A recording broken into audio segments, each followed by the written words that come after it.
Nope. Welcome to Watching in the Dark, our first official podcast. We're going to be going over the Arch City GT and how we did. The event overall, loved it. It was a great time. Scott, you did an amazing job if you're watching this. 10 out of 10. We'll be back next year if we can make it. Yeah, it was really well done especially for his first time. Oh yeah.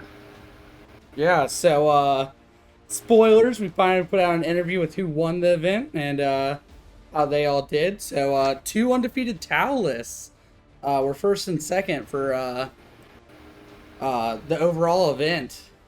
So what were your guys' thoughts on that? You think Tau's S tier? You think it's the best army? Or you guys think it's still just top of A?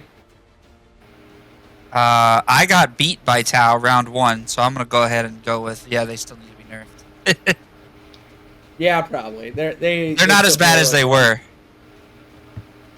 I'm curious. What did you fight? It was the list with He had hazard suits. He had crisis suits. Oh, a man after my own heart. Yeah, he had a lot of breachers. Yeah. For the devilfish. Yeah, he had like Farsight. He actually had Farsight. Dustin Flynn, Jordan. Yeah. Oh, you played, yeah, he was Farsight. Played Dustin Flynn. I thought for a second, if he got beaten by what were their names, Brenton and Lyle, the guys who won the event, then I'll feel bad for him. I don't feel bad for you. And it was by 1 point. Oh no, it's so close. Oh no. I think Tower good. I don't know about S tier.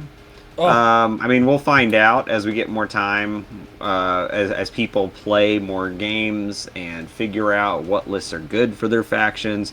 Because we had so many changes in the last few weeks, I kind of consider this to be 9.5 edition, just because of the sheer number of things they changed. Missions, secondaries, how command points work, what your points cost is for everything, plus the FAQ and balance slate. So I don't think anybody really knows for a fact what is the best list yet. That's going to take probably a month or two before that all gets ironed out, at the least.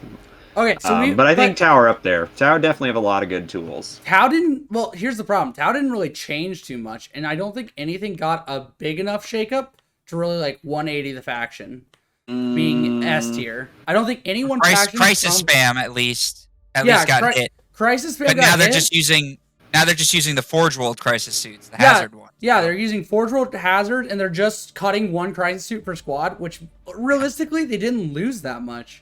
I really think Tower basically were the least touched of any faction. The crisis nerf was so minor still. And then they nerfed stuff they nerfed the Storm Surge. Like, who was bringing? Yeah, they still have not been hard enough, in my opinion. I play Tau. I'm gonna take Tau to a event this weekend. I didn't play him because I wanted to try new Death Guard on a new board. But after this weekend, Death Guard were one of the most changed factions in the game. Them and Necrons. Yeah, them and Necrons, and I still don't think either one of them touch S tier.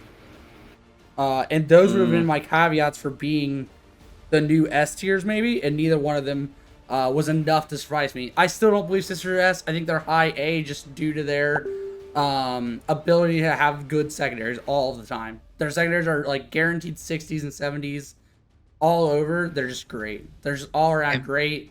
Tau struggle with their secondaries a little bit, but they just have such overwhelming stat lines for their points. It's still laughable. Yeah, I think Necrons have the same thing that you said with Sisters, where their secondaries are so good that they're high A. They're high A. I think, what is it? Death Guard high A.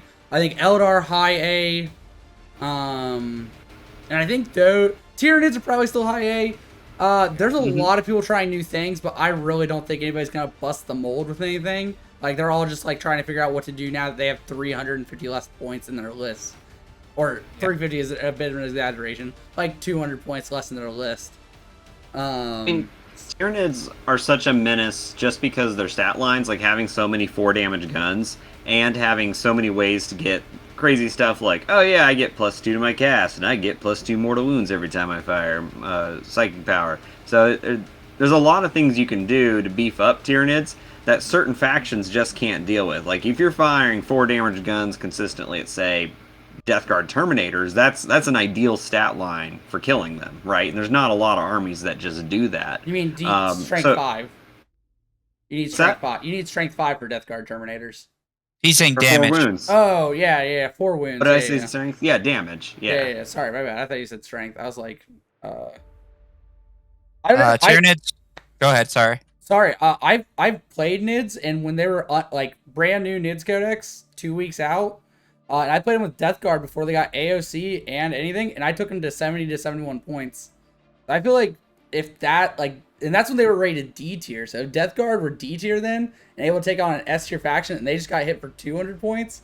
I just can't relate that they are gonna be with a 200 point, and then all of the nerfs from all of the FAQs that they're going to stay in S tier. I think they have to come down to like mid A, in my opinion. I think they're high A still. I think they're there's a lot of stuff in high A if we rate it all at the moment. Space Marines A. A lot of things are A now, which is a really good thing. But for something to be S, I think it just has to be so overwhelming to fight every time. And I think that's what Tau is. I think Tau is just that's how we're defining S. People. Okay. Yeah, people just can't. Like oppressive. Yeah, Tau is still almost oppressive. Like the lists that are being taken are identical minus 3 models out of 100. So yeah, I took. I was looking at the Hazard Suit stat line earlier, and there's strength 5 guns, no AP, which is fine, and damage 1, and then a group of 3 for 180 points gets 48 shots. Yeah. Like I was eating 40, and I was rolling 2-ups because I was on the wall, but like I was still failing them. 48, you're gonna fail them. They still have a 4-up invul and like normal battle suits. They're just crazy. They're just still. Strength 5 eats anything basically if it's a troop. Tau overall in my mind is still just the best faction. I think this tournament for sure really showed dominance of Tau, having 2 undefeated. This was terrain heavy. Yeah, this was terrain heavy. I thought that would slow him down. That's the whole reason I didn't play him at this event. I thought the terrain would be too dense for Tau to really shine. But nope, it still worked out great.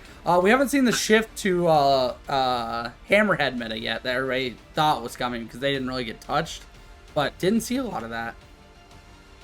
So Tau still have tricks. That Tau. So we were playing on GW boards at Arch City GT, which I've seen at multiple GTs now, and I think a lot of people do this, where you have basically 4 large ruins in the corner, for those of you who aren't aware, and then 2 smaller ruins in the middle, and then you have a tree on the kind of in the like a cross, like 1 point here and 1 point here. If you're viewing my screen as your board. And because there's a lot of line of sight blocking, that often hampers shooting if you're a long range weapon, like say a Predator might have a hard time. Yeah. But anything that can either fly over those large ruins or things that can at least just stick their toe into the middle ruins because they have windows, then you have some decent shooting. And I think the last game was streamed, the one between, I think it was Lyle and who took second, and then there was a Death Guard player he was up against in the last game. I'd have to go back and look, but I imagine that's what he was doing a lot with those crisis suits. Just stand behind the ruin, stick your toe into the middle piece. Now you can see a lot of the board, and you can start shooting. And if nothing else, the crisis suits are still fast, right? You can just jump over those ruins if you have to. Here's the crazy thing of why the 4-man squads are good. You can put your so I have a building right here and some crisis suits from it. This is a perfect example. So say at the start of your turn, crisis suits are here on top of the building for our visual watchers.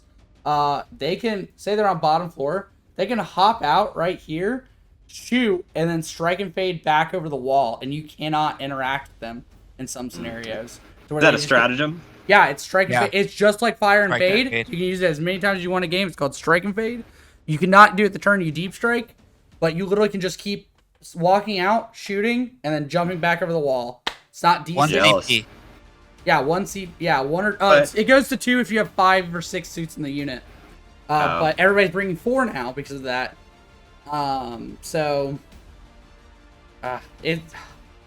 It's just so hard to interact with Tau. They still have the tricks that Eldar lost for being too good.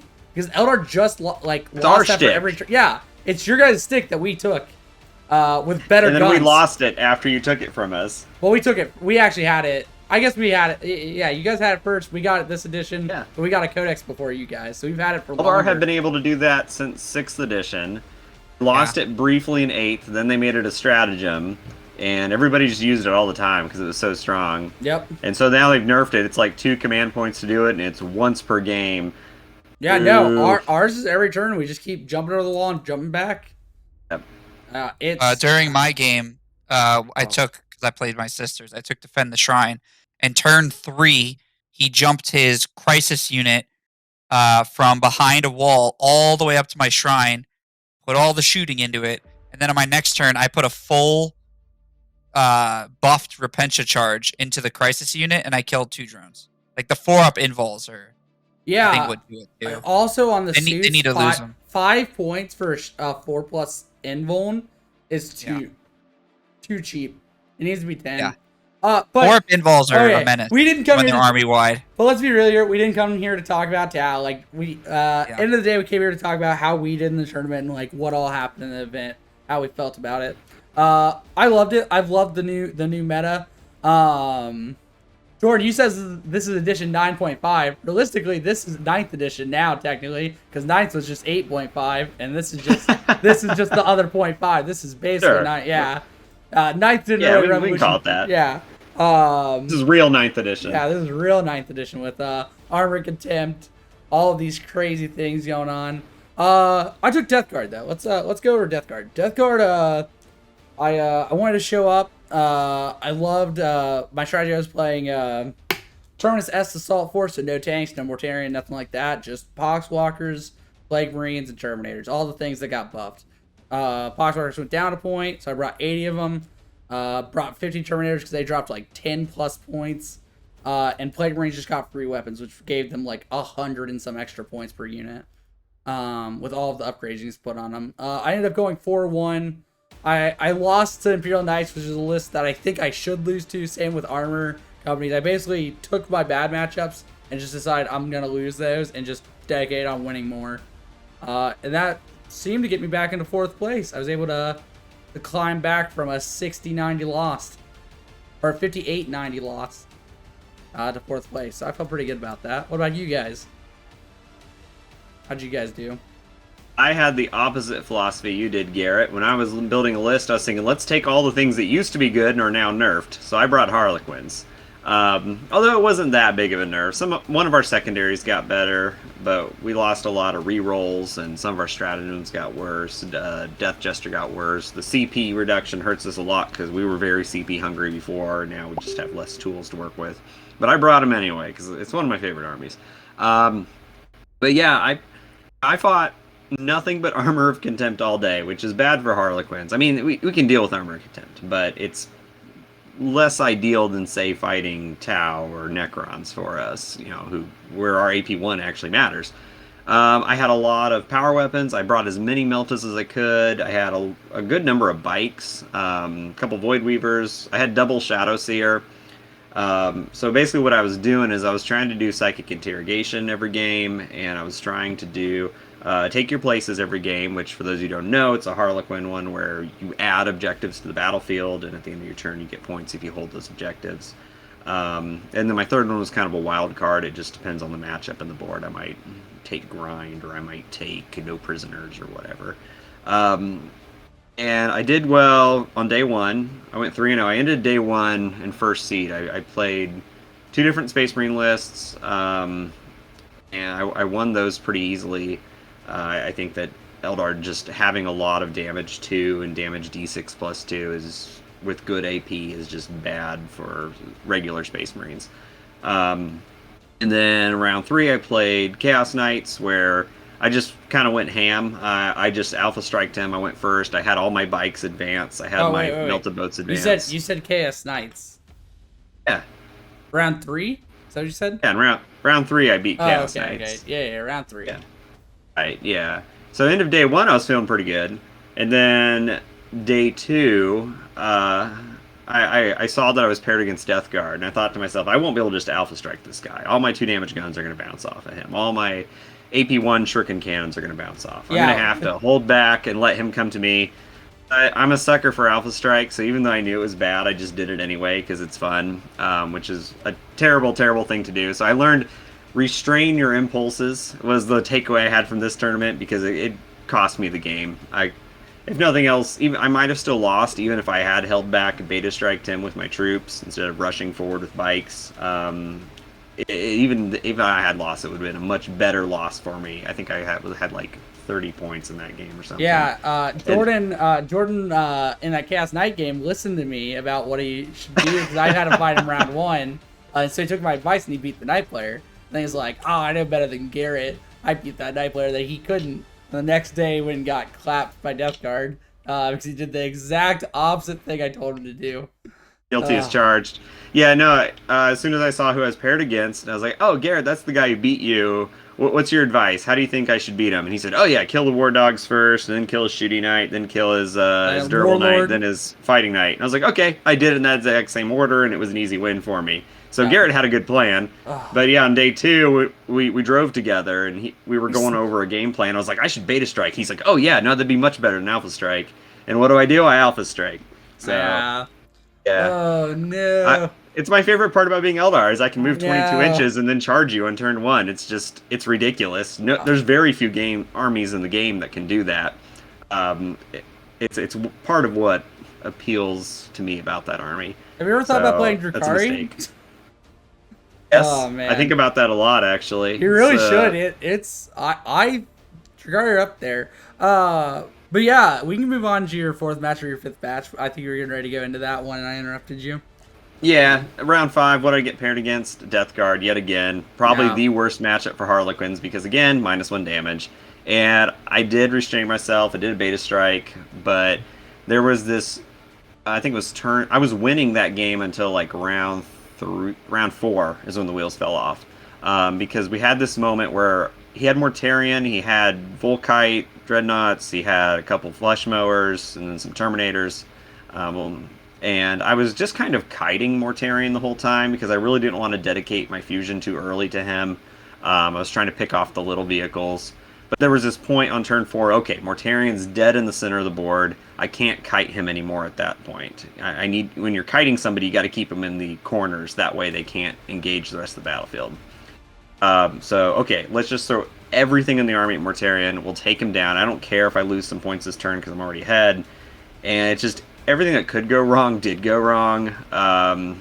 I had a lot of misses with my Meltas. My rerolls were still misses. In the few that went through, he just made his invul saves. I charge him. I burn all my command points for Kiss, Caress, trying to do as many more wounds as I can. I just roll poorly. So it was a combination of bad dice and just being a bad matchup. I mean, I probably could tech Harlequins. Like if you're a solo Harlequin player, don't be just terrified of Death Guard. You have tools. It was just my list was really bad because I have a lot of bikes. I think if you really want to tech into Death Guard, you can. You just bring as many Meltaguns as you have possible. Power Swords. Power Swords are really good as well. Damage 1. Yeah, a Power Sword would probably be better on... Are you Strength 5 with the Power Sword or Strength 4? Strength 4. Okay. I thought yours was +2. No. We can do Power Sword, which makes us Strength 4. The Harlequin weapons, which make you Strength 4, AP 2 damage. Or we can do the Blade, which makes you Strength 3, AP 1, but you get an extra attack. Which that would just be terrible against Armor Contempt, I think. Well, on the opposite of that, let's go into my match pairings. Being the Death Guard player. Round 1 hit one of my worst matchups, I think. I really gotta say, I think Tau, Chaos Knights, like an Imperial Guard tank column that's just like mounted cav list, and Nids will give you a run for your money. I think those are all bad matchups for Terminus S specifically. But I think the rest of your matchups are insanely good in Terminus S. The big thing I did was I took the Plague Sensor relic from Terminus S, which gave me an extra 6 inches to all my cast. So whenever I casted Psych Interrogate on people, they couldn't deny me back unless they were somehow within 24 of me. I could say 30 inches away, cast it, they can't deny it. Spicy. So yeah, I was able to just sit there and get Psychic like every game I played. Fleeing Vectors got changed, being very good. In most matchups, it's like an auto 15. You have to basically force your opponent to fail a round test or kill 7 miles a turn. And you get benefits for doing it with plague weapons. You get 1 additional point to each. Doesn't work against knights, but does it works not- against pretty much does every not- other army. Yeah, it does not work well against knights. Can confirm. And then my last one is spread the sickness, just because it's like very free when you have so many units that just walk up and can do the action, like poxwalkers and stuff. So round 1, Chaos Knights got beat like 58-94, something like that. Round 2 was against Demons. So that was a pretty easy matchup. It was a good match. It was a lot of fun, actually. Me and him were just drinking, having a good time. It was like 30-90, my favor. Round 3, I went up against Space Marines. This was hot. This was Ravenwing's successor with Whirlwind Range and Born Heroes.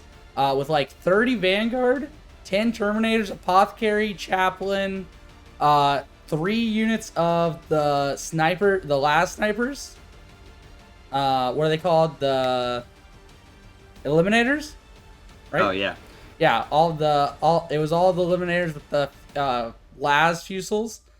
And then 1 Librarian.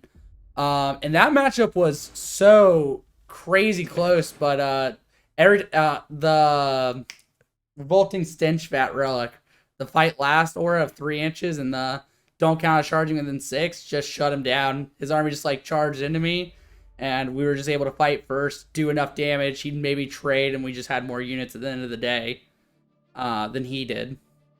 So we ended up winning that match. Round 4, I thought I was gonna lose for sure. It was a Tyranid skew list. It was a great game. I very much thought I was gonna lose. It was 30 Raveners, I believe, with like 30 infantry, Hive Tyrant, both types of the Thropes, the Maliceptor, and the what are the other ones called? Do you guys remember? I'm always bad at remembering. Yeah, it's the Brave. I never know the Tyranid Yeah, I names. know. I'm so bad. Venom Throat and Venom Maliceptor, yeah. Got a Venom Throat and Maliceptor, and then like a few units of like warriors to keep Synapse. That match looked like it was going really bad. I lost all 80 Poxwalkers turn 1 to basically defend against the 20 plus Raveners coming at me. I went first, shot Gargoyles, couldn't shoot anything else, and then he hit me turn 1, killed all of my Poxwalkers. Really back and forth trading game. I was able to kill off most of the Raveners, not all of them. Turn 2, he walked up with his Hive Tyrant and the rest of his army, the Warriors and remaining Raveners and basic core infantry. We traded out. I lost all 20 Plague Marines and like 1 Terminator. And then he went down to like 9 Raveners. And then my turn 3, I was able to charge the Flyrant, kill him with the Terminators, and finish off the Raveners, which just left him so behind on things that could hold the points. But it came down to a 90 to 93 point game, I believe. So it was a 3-point, literally anything going wrong, and I lost there. It was such a great game. I'm pretty confident I'm supposed to lose that matchup though. I got bailed out by the Poxwalkers being able to bring back a unit to life actually on my last turn, and or on my 4th turn because I had the extra CP. I brought back a unit of 20. They walked on and did spread the sickness and stuff. They were a huge help. And then last matchup, Sisters of Battle. Oh, what's up? I was gonna say it's funny because on the drive there on Sunday, you were trash talking Sisters of Battle, and you're like they're terrible. They're such a terrible faction. No, They're S tier, but they're garbage tier. I'm like, no, they're good. They're not S tier, but they're good. They're they have all a mid. lot of good tools. No. Their Then army faction lists are mid. All of their entries are mid. I think they're all medium. Morbid Ball is really strong. The rest are mid. They don't do You anything missed better the point than. of them. They're cheap. You're right. You are right. They are cheap. cheap. I did not give them enough credit for being cheap. And they have great secondaries. I admit they have great secondaries.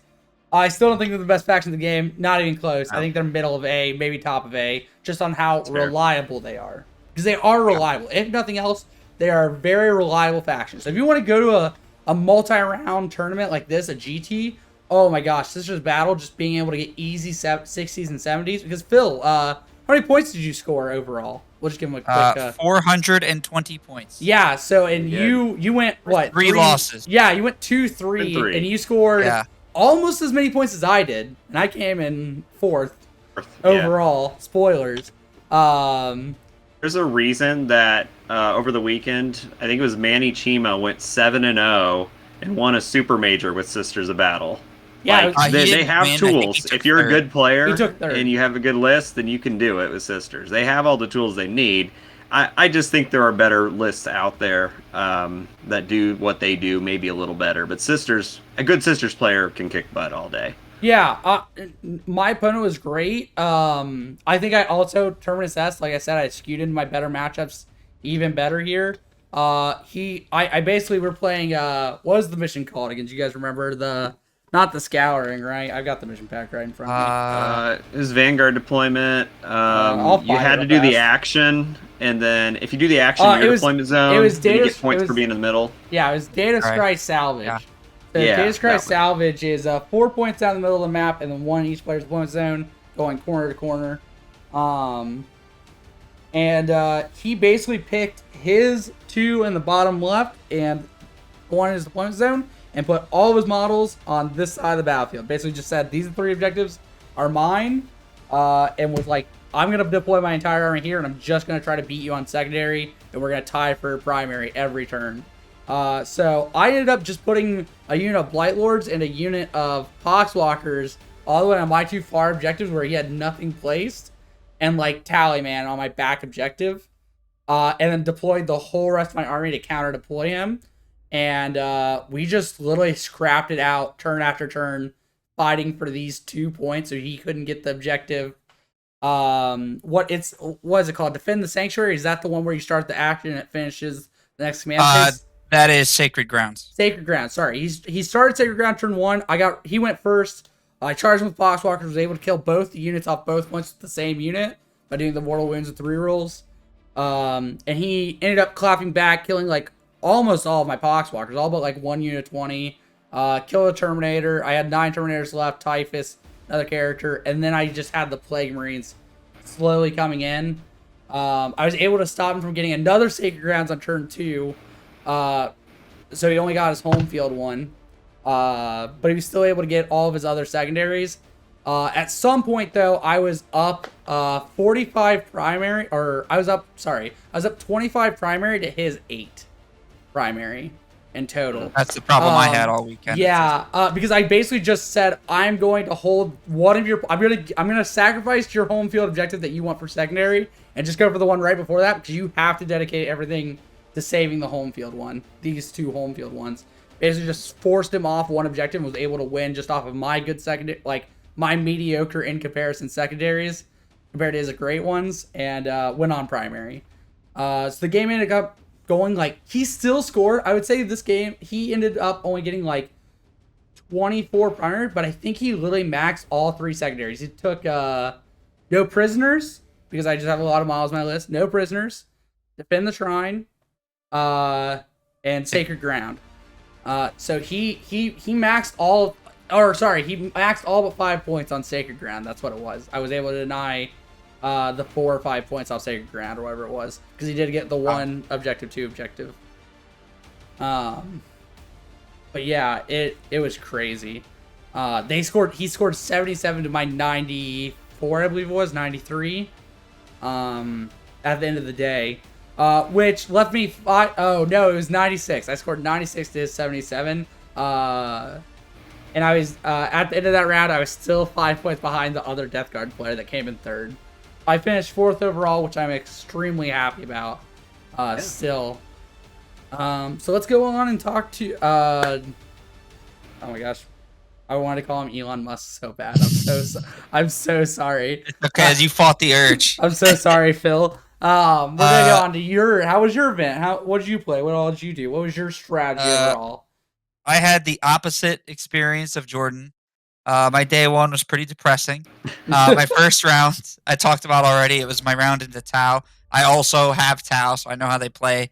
But my goal, I took all the sisters secondaries. I took Leap of Faith, Sacred Grounds, and Defend the Shrine for all of my matches. And my goal was to hit my deployment zone. It was the mission where there's 2 right outside. I was like just trying to get these 2 and mine. Sit there. I was doing all right. The first half of the game, he did the Alpha Strike Devilfish with the Breachers. I killed all of them. One of his Devilfish blew up, killed Celestine with 5 mortals. That was cool. And then when it fell apart was when he rolled out with the Crisis suits and the Hazard suits, and I could not get him on primary. Yeah. And we ended 85 to 83. So I've never beaten Tau with sisters. This is the closest I ever got. What were you gonna say? Oh, I did. I was just saying, yeah. I walked over your match, and I saw it was like turn 4 or 5 because my match ended early, and I saw he had like 2 bricks of Crisis, and like I believe he had Commander Farsight, and He killed Celestine. I Or no, was he like, killed Celestine the first time. yeah, I was like, oh no, this is looking Yeah.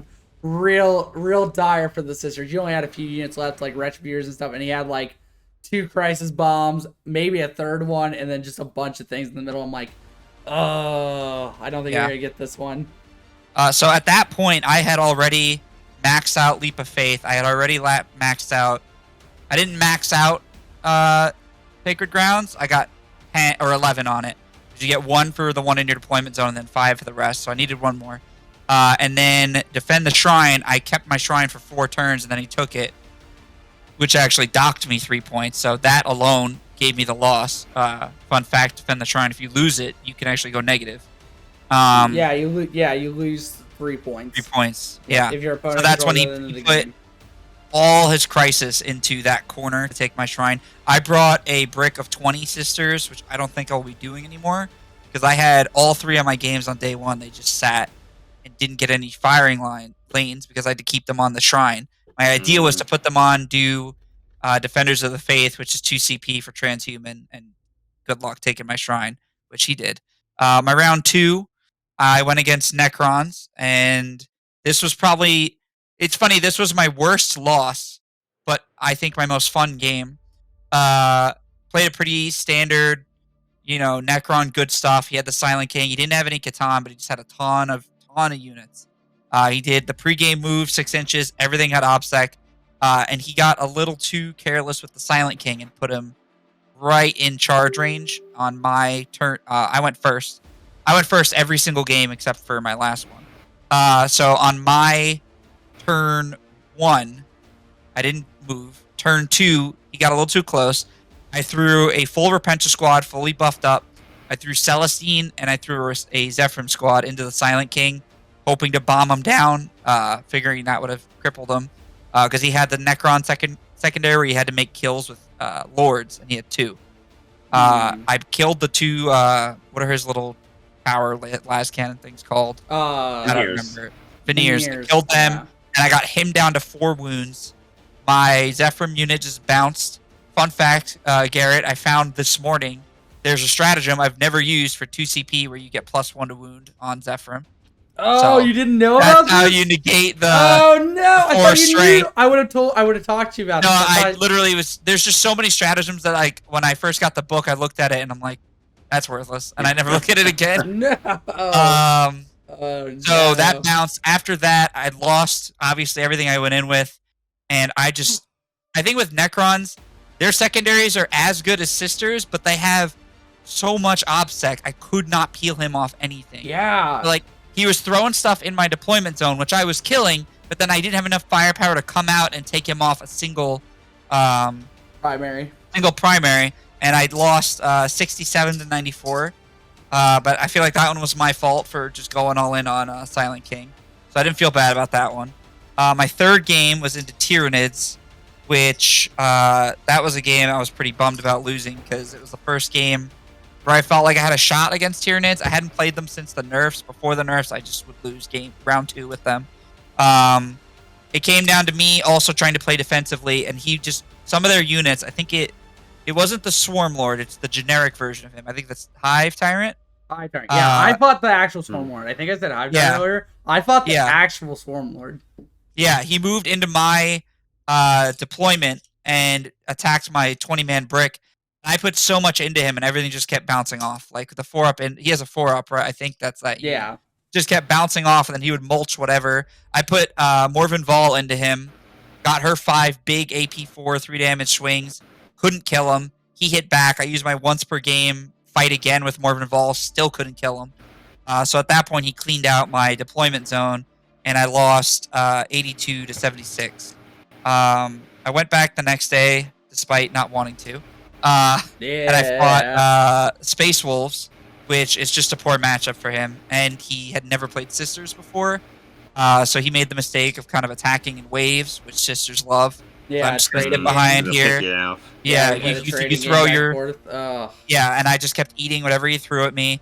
I beat him 97-45, but I felt kind of bad. He was a newer player. Jordan, I think you played him too in your round one. It was, Space Wolves. I just feel like it's weird because Marines usually lose to Sisters, but I cannot beat Blood Angels. Man, you guys having good matchups over here, and I'm out here fighting for my life the whole event. Well, Tau are good into Sisters. Nids are good into Sisters. I've heard Sisters are good into Necrons. I don't see how. Like if with all the OBSEC, it's hard to take them off. Yeah, no, that's tough. I think the Sacrosanct list is really good into them. But not much else in Sisters. If you're not bringing Sacrosancts or Nundums, I think Nundums actually have a weird niche where they're really good into certain armies. I noticed AP hurts Necrons a lot. Which it was basically once he killed my Repentia, and the Zephyrim weren't hitting hard enough. My last game was a Sisters Mirror, but he had brought Argent Shroud, which I've played Bloody Rose since I got into Sisters. They were my first army. I've only dipped my toes into Valorous Heart. I've never played any other order. And Argent Shroud, while they were good when the Codex dropped, I don't think they have play now. Because their whole shtick is advance and shoot. He thought he could advance and do actions. Like, you cannot. Ooh. So yeah, nobody can do that, yeah. Yeah, it's funny, he picked his Shrine, which I don't know if for viewers who don't know, defend the Shrine, you choose an objective outside of your deployment, sit on that, and get 3 points per turn. He chose a Shrine, it's after deployment, right next to my 20-man Sisters brick. And I was like, I'm clearly going to go for that one. So when I got to pick my Shrine, I picked the same objective, which you can do. So he went first, moved up, but didn't get on it. I went second, and I guaranteed a 6-inch advance, got on it, and then the whole game he wasn't able to peel me off. So he scored 0 on defend the Shrine. And then he made you showed the deployment earlier where it was diagonal. Yep. Bloody Rose loves that because I just sit here. Scry salvage. He moved up here, and then and that was a game. I think that was my best game with 97-39. So I finished. Wow. Yeah, I finished like 25th because I had 3 losses, but I scored 420 points. So yeah, for viewers at home, I think I scored a total of like 430 something, and I was 4th place overall. Yeah. So Phil was it's not that primaries far. for me. Yeah, Phil was not that. He literally all of his losses were super high losses though. Even when you lose them, you have super high losses.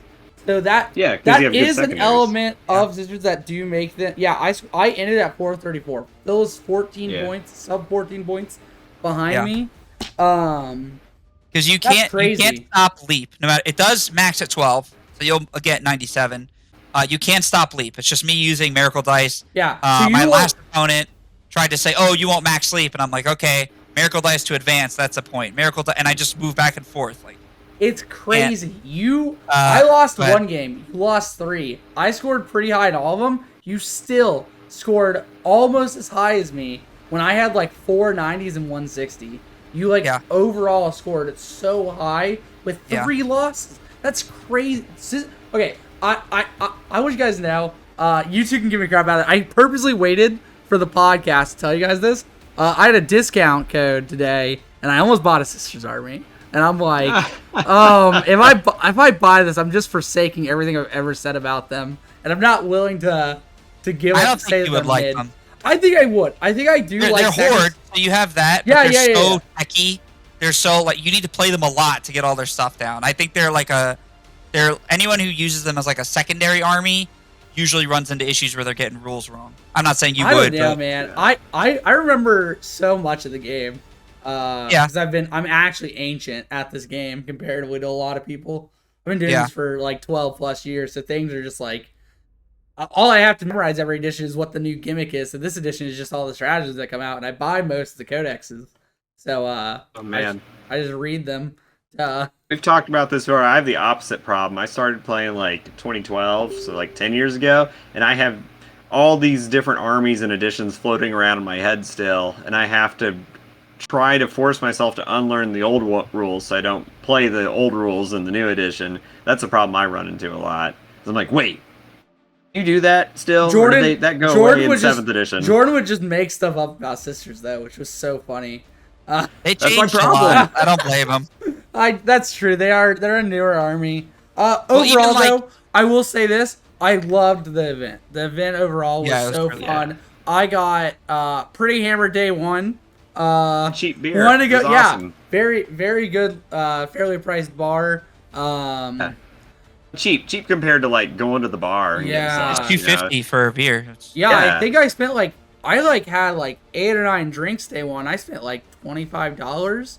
I ended up tipping the bartender like $15 because I'm like, man, this is just cheap. I'm just gonna keep coming back. So I like just kept going to the bar all day. Day 2, I was planning on just getting absolutely sloshed because I thought I was out of the running. I thought it was over. I was like, I scored 60 game 1.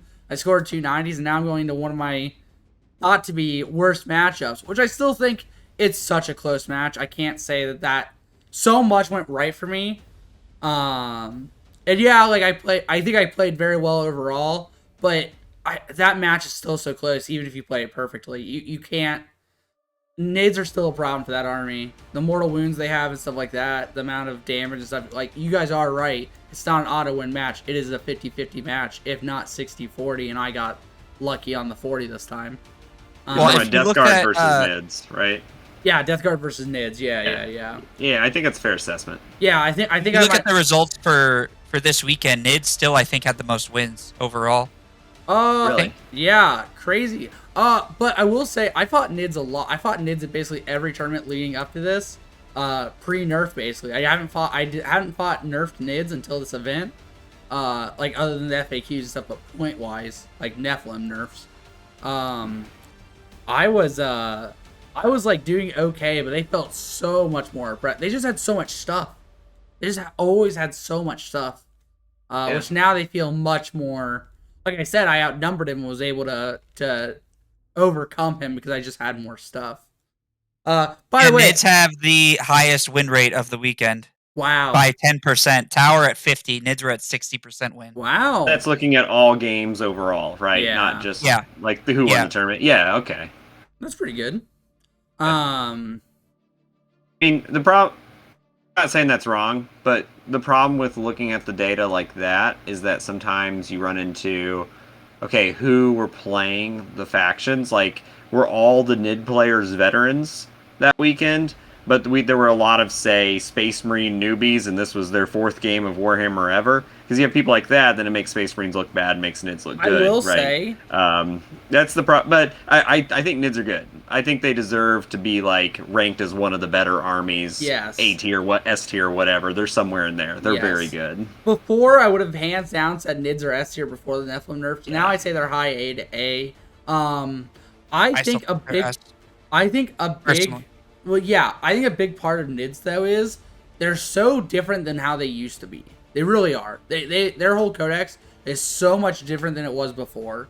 Like fundamentally, stat lines, everything wise. They changed as an army this edition, and I think that's just something like how Tau did. Tau was an unplayed army, literally like bottom 30% win rate, and then they're now like a 50 to 60 common win rate because all of their things just got vamped up, insane stat lines, undercosted, like, and all their units changed and like how they fundamentally work, and all the overlapping stuff from being an 8th edition codex. So I think it just takes time for the meta. Like now, Tower down to about a 50% win rate.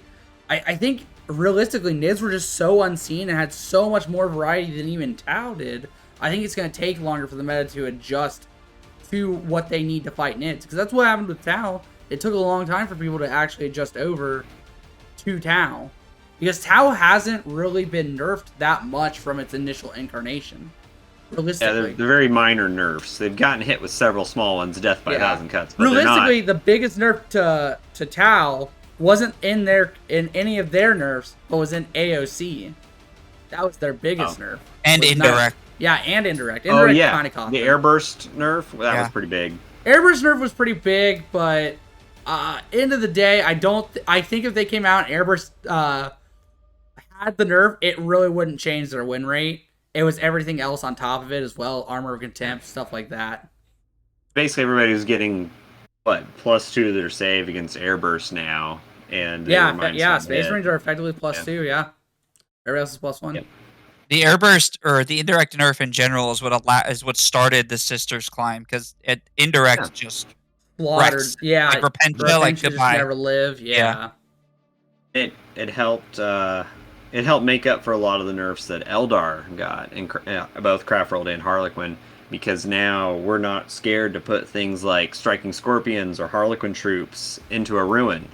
You know, before you were under a lot of pressure. You had to decide basically to put them in reserve, or charge early and not do much, or sit in this ruin and potentially die. Now you don't have to work. That option goes away. You can wait out the game until turn 2 or 3, bring your striking scorpions and bring your howling banshees in.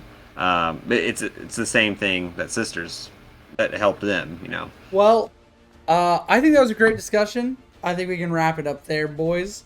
So thank you all for coming and checking us out. Hopefully we'll do more of these recaps. Tell us in the comments what you want to see. If you want to see more just podcasts about local tournaments, or if you want to see GT recaps, or if you want to see more interviews and stuff like that, we'll try to make that a possibility. Do you guys have anything else to say? Make sure you like and subscribe to us on YouTube. Yeah. That helps the algorithm. We are currently doing a push to get to 1,000 subscribers. We're giving away prizes at different increments. So when you subscribe, that increases your chances of winning the next prize, because once we reach that increment, we do another drawing. So make sure you do that. That helps us, and then maybe you'll get something out of it. Yeah. And one last thing, this Friday, because this video should be going out Wednesday, hopefully, if not Tuesday. This Friday we'll be doing a drawing for our giveaway for 200 subscribers. Our next giveaway will be at 500, but we will spin a prize wheel, and then one lucky contestant will get that prize. So go ahead, there's a survey down below. So go ahead and fill that out so you get entered into the contest to win. Make sure to like and subscribe, like you said. Join the Discord too. Oh yeah, Join in on the discussion. yeah. We also have merch now. That's a big thing we haven't been posting. Yeah, we have merch. I'll post a link down below. It's pretty swag. At least I think so. That looks good. Yeah, I like it. And we'll have that on Friday's stream as well. Okay. Thank you guys. Peace out.